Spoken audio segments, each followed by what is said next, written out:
Projeto que define os novos patamares do salário mínimo regional é protocolado na Assembleia. A Comissão de Pesca debate desenvolvimento do terminal pesqueiro de Laguna, no sul do estado. Fátima e Secretaria de Desenvolvimento Sustentável define com a Assembleia ações para a recuperação das lagoas de Sombrio e do Caverá. E ainda a instalação do Fórum Parlamentar, que vai trabalhar pela revisão do Pacto Federativo. Agora no Notícias da Semana.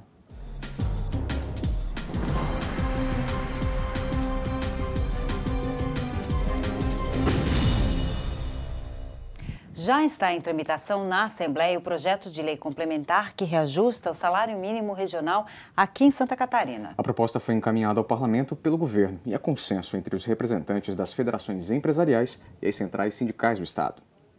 O projeto de lei complementar que reajusta em 8,84% os valores do salário mínimo regional já iniciou a tramitação no Parlamento. Presidente da Comissão de Trabalho, Administração e Serviço Público, o deputado Serafim Venzon, acredita que o processo de votação nas comissões deverá ser rápido. É muito provável que, por um acordo de líderes, haja uma reunião conjunta das três comissões e se delibere ou se vote sobre o projeto, sendo aprovado dessas comissões, iria a plenário para a votação do plenário e aí liberado então para fazer valer. E também a validade desse projeto é a partir do dia 1º de janeiro. E por isso que precisamos dar agilidade para que possa ter o seu efeito retroativo. Conforme a nova tabela proposta, trabalhadores que estiverem na primeira faixa salarial, como os empregados domésticos, receberão no mínimo R$ 908, R$ 120 a mais do que o novo salário mínimo nacional. Na segunda faixa, onde estão trabalhadores das indústrias do vestuário e do papel, o valor estipulado é de R$ 943. Para a terceira faixa, onde figuram trabalhadores das indústrias farmacêuticas e da alimentação, o novo mínimo será de R$ 994. Já para a quarta e última faixa, onde estão trabalhadores das indústrias metalúrgicas e de porcelana, entre outros, o novo salário mínimo regional será de R$ 1.042. A expectativa é que mais de 1 milhão de trabalhadores catarinenses sejam diretamente beneficiados com os novos valores do salário mínimo regional para 2015. O reajuste é resultado de consenso entre as federações empresariais e as centrais sindicais de trabalhadores do estado, que começaram as negociações ainda no final do ano passado. Falando em projetos, o deputado Neudi Sareta, do PT, acaba de apresentar uma nova proposta à Assembleia. A matéria cria mecanismos para a conscientização sobre a chamada síndrome alcoólica fetal. O deputado Neudi Sareta se inspirou em projetos de lei já aprovados em municípios de Santa Catarina. De acordo com ele, estudos apontam que aproximadamente 55% das mulheres adultas grávidas consomem bebidas alcoólicas e 6% delas são classificadas como alcoolistas. O parlamentar lembrou que o consumo de álcool durante a gravidez provoca a síndrome alcoólica fetal, que retarda o crescimento e provoca alterações dos traços faciais do feto, que se tornam menos evidentes com o passar do tempo. De acordo com dados levantados pelo parlamentar, a bebida alcoólica provoca alterações globais no funcionamento intelectual da criança, em especial déficits de aprendizado, memória e atenção, e também dificuldades para a resolução de problemas e socialização. De acordo com a Associação de Obstetrícia e Ginecologia de São Paulo, a cada 1.000 bebês que nascem no mundo, de 1 a 3 já iniciam a vida afetados pela síndrome alcoólica fetal. Com base nesses dados, o deputado pediu o apoio dos demais parlamentares para agilizarem a tramitação e aprovação do projeto de autoria dele, que prevê a criação de campanhas de educação e prevenção contra a síndrome. Nós já temos experiências em alguns municípios fazendo isso. Esse projeto, inclusive, me baseei num projeto semelhante que tramita no município de Concórdia e acredito que o Estado, instituindo essa campanha, poderá dar um passo importante para a conscientização e para a redução dessa alta incidência de síndrome alcoólica fetal que ocorre em Santa Catarina também. A preocupação com os menores também foi tema de debates na Comissão de Defesa dos Direitos da Criança e do Adolescente. O colegiado anunciou esta semana que vai fiscalizar e cobrar do governo do estado o cumprimento das leis aprovadas no ano passado, que tratam de questões relacionadas à área. Esta foi a primeira reunião após a instalação da Comissão de Defesa dos Direitos da Criança e do Adolescente. O presidente, deputado Dr. Vicente, lembrou que no ano passado os parlamentares aprovaram vários projetos e que agora é necessária a fiscalização para o cumprimento do que determinam as novas leis. Entre elas, a que cria o Dia Oficial da Infância e da Juventude de Santa Catarina, a que cria a Semana Estadual de Conscientização para a doação ao FIA, o Fundo da Infância e da Adolescência, e a lei que cria o Dia Estadual da Consciência Jovem. Os deputados da comissão deverão entrar em contato com o governo do estado para cobrar que essas leis sejam colocadas em prática. Não adianta ter o Dia do Jovem, o Dia da Criança, o Dia do Fundo da Infância e da Adolescência e tudo passar ao léu sem uma manifestação do governo. Então, a comissão aqui tem o papel não de executar, mas sim de cobrar o que está na lei. O deputado Dr. Vicente também comunicou que vai pedir o desarquivamento de um projeto de lei do deputado Carlos Chiodini, hoje secretário de Estado do Desenvolvimento Econômico Sustentável, que institui a ouvida sem dano para vítimas de abuso sexual e violência nos órgãos de proteção e defesa da criança e do adolescente. Nós não podemos deixar que essa criança seja exposta à mídia ou a todas as outras formas de a polícia, as autoridades sociais, médicas e tudo, para evitar o que a gente chama de revitimização. Ou seja, a criança é novamente traumatizada pelos 30 depoimentos que dá para várias autoridades. E esse projeto, que já existe de autoria do deputado Carlos Chiodini, que agora é secretário, ele tem que ser desarquivado e nós vamos atrás para aprovação.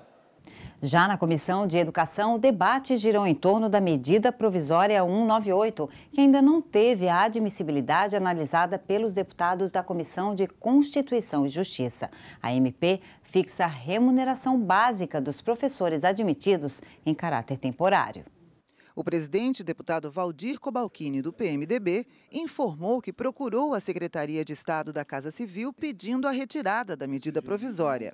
O governo aguarda o envio do plano de carreira do magistério para que então esta medida provisória seja incorporada a este projeto de lei, né? Mas nós continuamos pensando, e este é o pensamento também dos integrantes da comissão, de que a gente deva refletir melhor, deva discutir mais o assunto antes do envio de uma medida provisória ou de um projeto de lei, e que se analise o mérito, que se converse, que se dialogue com os membros, né, seja da comissão de mérito, seja também com os demais deputados, para que nós não sejamos surpreendidos como aconteceu em relação a esta medida provisória.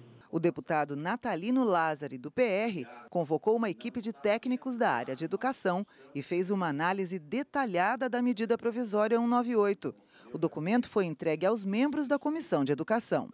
Eu tomei a liberdade de constituir um grupo de trabalho no meu gabinete, com técnicos especializados que me permitiram apresentar hoje na Comissão de Educação uma análise, uma interpretação da MP e os seus efeitos futuros, e inclusive com sugestões desta mesma comissão e deste deputado em favor de um amplo entendimento, de uma ampla discussão, especialmente na base, lá na ponta da corda, lá onde atuam os profissionais de educação, para que a medida seja compreendida, para que o plano futuro seja compreendido e para que haja um entendimento e que a educação realmente cresça em Santa Catarina. E veja a seguir, a Assembleia e órgãos ambientais do Estado discutem a recuperação das lagoas de Sombrio e do Caverá, no sul do Estado. Notícias volta em instantes.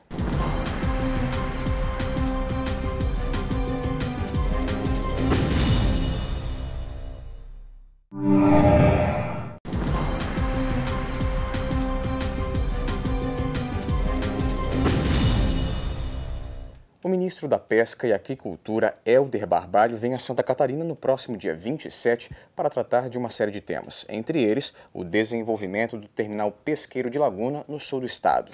A visita foi o tema principal da reunião da Comissão de Pesca e Aquicultura, que teve a participação de um representante do Ministério. A primeira reunião ordinária da Comissão da Pesca e Aquicultura contou com a visita de várias lideranças. O presidente da Associação Catarinense de Aquicultura, Antônio Melo, falou das reivindicações do setor. Nossas reivindicações são mais no sentido de regularização ambiental da atividade aqui em Santa Catarina, tanto da piscicultura quanto da maricultura, a questão da ampliação da assistência técnica para atendimento aos piscicultores familiares e os aquicultores, e também a questão do acesso ao crédito, que é importante. Estamos agora reformulando a área que se tem direito hoje, que é 2 hectares, pedindo para ampliação para 5 hectares de lâmina d'água. Também a questão de apoio aí mais na comercialização e na parte de mercado. O superintendente do Ministério da Pesca e Aquicultura, Horst Dering, foi o convidado principal da reunião. Ele veio expor as principais ações da pasta e anunciou a visita a Santa Catarina do ministro Helder Barbalho no próximo dia 27, quando deverá ouvir as reivindicações do setor. Um dos compromissos do ministro será no terminal pesqueiro de Laguna. Basicamente para tratar da recepção do terminal pesqueiro de Laguna para o Ministério da Pesca. Hoje ele é administrado pela Companhia Docas de São Paulo e a expectativa é que o Ministério da Pesca receba a administração e operação do terminal para posteriormente estabelecer parcerias visando o desenvolvimento dele e do setor pesqueiro na região. De acordo com o superintendente, o ministro também deve visitar Itajaí, onde a indústria vem protestando contra a portaria 445 do Ministério do Meio Ambiente, que proibiu a pesca de várias espécies. E a expectativa é que essa portaria possa ser revista no curto prazo, eliminando da relação de espécies proibidas um conjunto de espécies, né, que não possuem estudos técnicos suficientes e que, na nossa opinião, constam equivocadamente desta lista, né? Outras questões preocupam o setor da pesca em Santa Catarina e também devem ser tratadas pelo ministro. Entre elas, o licenciamento ambiental para a regularização dos açudes. 90% deles não têm licença porque estão em áreas de preservação ambiental. Em Florianópolis, o ministro deve licitar mais de 200 novas áreas de maricultura, com cessões gratuitas ou desoneradas por um período de 20 anos. Para o presidente da Comissão de Pesca e Aquicultura, deputado Neudi Sareta, esta visita pode contribuir para o desenvolvimento do setor. Eu acredito que a vinda do ministro é importante porque trará também aqui para Santa Catarina as perspectivas de ação do Ministério e também a discussão aqui sobre a realidade de Santa Catarina, sobre as questões pendentes que nós temos aqui do Estado e poderá também pautar uma série de questões interessantes e importantes para o setor. Quem também recebeu convidados de fora foram os deputados da Comissão de Turismo e Meio Ambiente. O encontro contou com a presença do secretário de Estado do Desenvolvimento Econômico, do presidente da Fátima, a Fundação do Meio Ambiente e autoridades do sul do estado. O ponto número 1 da pauta foi a recuperação de 2 importantes lagoas da região. O primeiro tema da reunião foi a recuperação das lagoas do Sombrio e do Caverá, no sul, que vem sofrendo as consequências da degradação ambiental. Desde o ano passado, o assunto é tema da Comissão de Turismo e Meio Ambiente. Nesta quarta-feira, o prefeito de Sombrio, Zênio Cardoso, presente entre as autoridades da região sul do estado, trouxe diversos documentos com informações sobre a situação em que se encontram as lagoas. Para se ter uma ideia, a Lagoa de Sombrio é a maior reserva de água doce de Santa Catarina, né? Para se ter noção, é uma lagoa com 18 quilômetros de extensão por 5 de largura. Então é muita água para ser jogada fora e ser desprezada. Não podemos, em hipótese nenhuma, concordar em protelar mais esse prazo, né? Para que a gente recupere de uma vez por todas, inicie a recuperação desse complexo que nós vamos precisar, certamente, toda a região vai precisar usar como água potável já. Alexandre Valtric, presidente da Fátima, vai analisar estes documentos e prometeu agilidade. Para recuperar as lagoas, a ideia que vem sendo debatida desde o ano passado é criar uma unidade de conservação, mas ainda vai ser necessário captar recursos para isso. A Fátima tem um prazo de 90 dias, que ontem houve uma conjunção de esforços e nós definimos esse prazo de 90 dias para fazer as autorizações, fazer a parte que cabe. a fundação, são emitir as licenças e autorizações. Temos projetos que vão ter que ser avaliados, e aí a questão da busca de recursos, que foi um pleito também, nós podemos auxiliar, né, naquilo que for possível. O secretário de Estado de Desenvolvimento Econômico Sustentável, também entre os convidados, demonstrou grande preocupação com os recursos hídricos. Ele disse que o problema da falta d'água afeta a economia e é preciso tratar este tema como prioridade. A gente vê a preocupação dos outros estados, a preocupação brasileira, né, nos estados que estão sofrendo ou já sofreram com a falta de água. Então, isso reflete no setor produtivo, agrícola. Santa Catarina vai pautar com muita ênfase o assunto da gestão das águas, da preservação e também do uso da nossa água com controle dos usuários, assim por diante. Outro ponto bastante debatido na reunião foi a burocracia dos procedimentos das licenças ambientais. Os deputados, o presidente da Fátima e o secretário defendem mais rapidez nos processos. O presidente da Comissão de Turismo e Meio Ambiente, o deputado Jean Loureiro, sugeriu a criação de um grupo de trabalho para atualizar a legislação ambiental. Nós definimos aqui a formação de um grupo de trabalho que vai buscar uma atualização da legislação ambiental, poder identificar todo o rol de leis que tratam sobre o tema, aquelas que já não têm mais eficácia, que podem ser revogadas, outras que precisam melhorar, especialmente no tocante à agilidade das licenças ambientais e valores de taxas cobrados de entes públicos e entidades filantrópicas. E mais do que isso, nós temos temas marcantes, como a discussão do desassoreamento na região sul do estado da Lagoa do Sombrio, e o nosso papel é buscar uma fonte de recursos para poder realizar o estudo ambiental, o licenciamento rápido e a execução da obra para que possa salvar aquele patrimônio ambiental da região. Outro assunto que vem mobilizando os deputados catarinenses é a revisão do Pacto Federativo. A ideia é envolver as demais casas legislativas do país no debate sobre a divisão mais igualitária dos recursos pela União. A constituição e instalação do fórum foi proposta pelo deputado Fernando Coruja, do PMDB. A ideia ganhou apoio de parlamentares de várias bancadas. A intenção é mobilizar as assembleias dos estados, encaminhar ao Congresso Nacional proposta de emenda à Constituição, mudando o Pacto Federativo. O assunto já será levado à UNALI, União dos Legisladores e Legislativos Estaduais, em reunião que será realizada no dia 23 de março. Então é preciso aprovar em pelo menos 14 assembleias, mas nós imaginamos que podemos movimentar todas as do país, aprovar as propostas, nem todas as propostas, claro, mas algumas me parecem mais consensuais. Outras vão ser polêmicas, de repente vão ser polêmicas entre a gente aqui, já, evidentemente, mas algumas que são consensuais nós podemos levar e mobilizar via UNALI, que é a Associação dos Legislativos do país, ou por outras vias podemos conseguir aprovar. O deputado Coruja aponta o caminho para que a mudança aconteça. É através do artigo 60 da Constituição Federal que acata sugestões para alterações a partir das assembleias legislativas. A maior dificuldade para ele é a aprovação do Congresso. Por isso, o alerta para a importância da participação popular. Eu já dizia o Ulisses Guimarães, o Congresso só se move com a pressão popular, né? Os políticos só se movem quando o povo está correndo atrás deles.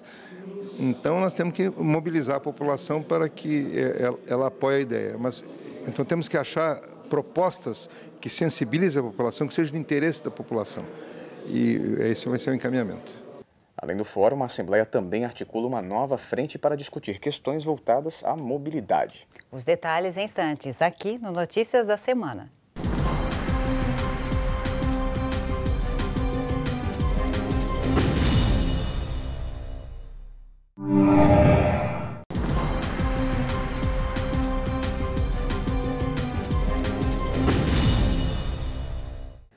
A Assembleia lança na próxima semana uma frente parlamentar que vai tratar da questão da mobilidade urbana. A proposta é que o debate se concentre na região da Grande Florianópolis. Da tribuna, o deputado Jean Loureiro destacou a importância da Frente Parlamentar de Mobilidade Urbana da Grande Florianópolis, que será oficialmente lançada na próxima semana. O evento será realizado no dia 18 de março, no plenarinho da Assembleia Legislativa.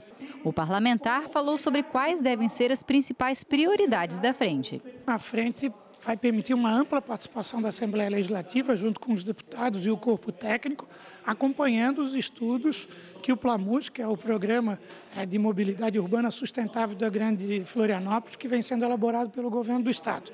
Esse acompanhamento prevê medidas de curto, de médio e de longo prazo, e o que a Assembleia quer é não ficar omissa nesse processo. Segundo Jean Loureiro, a cerimônia contará com a participação do ex-prefeito de Curitiba, Cássio Taniguchi, que atuou na formatação do Plano de Mobilidade Urbana Sustentável da Grande Florianópolis, elaborado pelo governo estadual. Ele vai realizar uma apresentação resumida de todos esses estudos, a coleta de dados, e com essa informação vai definir, junto com a Frente Parlamentar, um calendário de atuação e ações a serem realizadas de maneira conjunta para ter um resultado eficaz do trabalho da Frente Parlamentar. O Código de Defesa do Consumidor acaba de completar 25 anos. A data foi comemorada durante uma sessão realizada na Assembleia Legislativa. A solenidade foi realizada no Auditório Antonieta de Barros e contou com a participação de autoridades do Ministério Público Estadual, estudantes e profissionais da área de direito e representantes do Sistema Estadual de Defesa do Consumidor, que é composto pelo PROCON estadual e os PROCONs municipais. O órgão estadual faz parte da Secretaria de Estado da Justiça e Cidadania e a iniciativa da homenagem foi da própria secretária deputada Ada De Luca. A sessão abriu a semana que comemora na Grande Florianópolis os 25 anos do Código Brasileiro de Defesa do Consumidor, criado por lei em setembro de 1990. A criação do conjunto de normas foi uma determinação da Constituição Federal de 1988. Uma comissão de juristas estabeleceu padrões de conduta, prazos e penalidades que até hoje regem as relações de consumo no país, impondo maior qualidade na fabricação de produtos e no atendimento à população por parte das empresas. Em Santa Catarina, alguns PROCONs foram criados antes mesmo da promulgação do Código. Durante a cerimônia, diretores e coordenadores dos PROCONs do estado foram homenageados.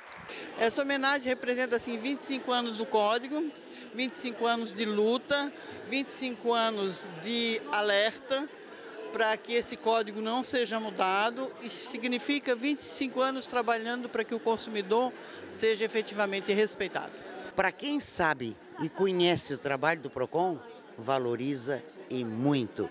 E nós, como trabalhamos, né? Tanto eu como a diretora Elizabeth, sempre pensando na sociedade no seu todo, a gente não podia deixar que essa data passasse em branco. A sessão contou com a presença do professor de Direito do Consumidor da Fundação Getúlio Vargas, Ricardo Morichita, que fez uma reflexão sobre os 25 anos do Código, avaliando avanços e desafios. Os avanços são inúmeros. O principal deles, trabalhar na sociedade, no dia a dia do cidadão, valores importantíssimos como o respeito, a transparência, a lealdade e a boa-fé.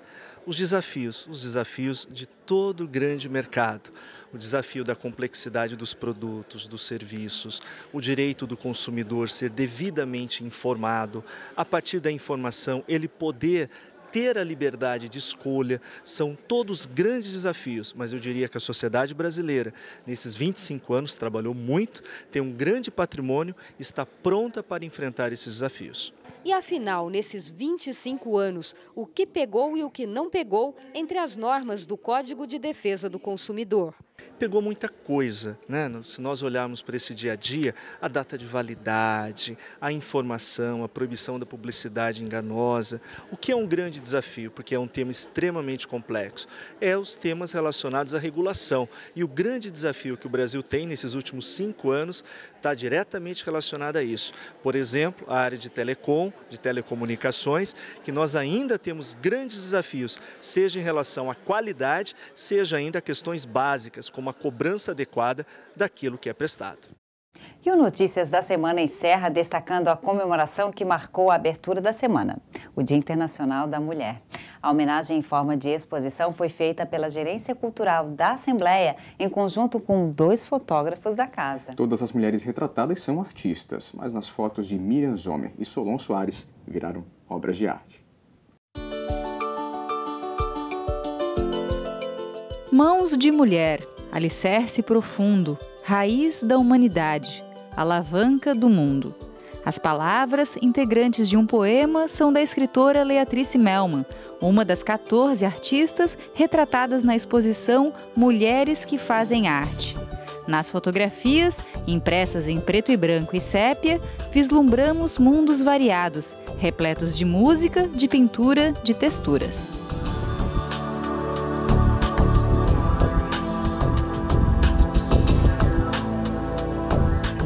Mulheres artistas, moradoras do estado, retratadas fazendo o que gostam de fazer.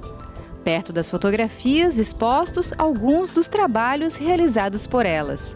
A ideia surgiu na Gerência Cultural da Assembleia Legislativa, tendo como proposta inicial fazer uma homenagem ao Dia da Mulher. Neste caso, das mulheres que fazem arte. Aproveitando os bons profissionais que nós temos na casa e tentando fazer o mais econômico possível um trabalho, uma exposição, eu resolvi então conversar com os fotógrafos da casa, onde temos a Miriam Solon, que nos trabalhou junto conosco, e irmos atrás de mulheres que fazem arte. Escolhemos algumas, claro, que pudesse fazer com todas, mas a gente quis focar uma na cerâmica, uma na pintura, uma na renda de bilro, outra na costura, bailarina, e como estão todas aqui.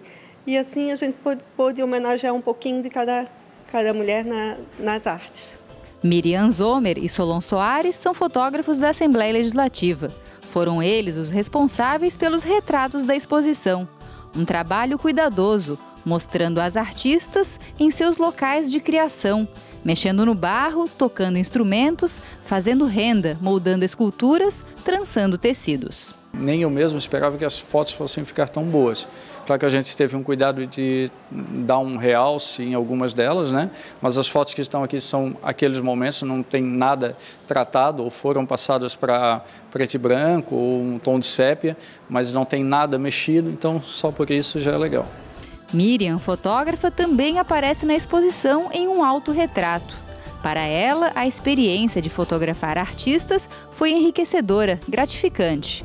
Um trabalho que envolveu diferentes etapas. Na parte de produção, a gente tentou assim, pegar um momento delas trabalhando sem fazer muita produção, pegar assim, o que estava acontecendo na hora mesmo. E na parte de edição, a ideia era deixar as fotos em preto e branco, algumas em tom de sépia, para manter um padrão de estética. E eu acho que é mais valorizar mesmo o trabalho e a arte das mulheres.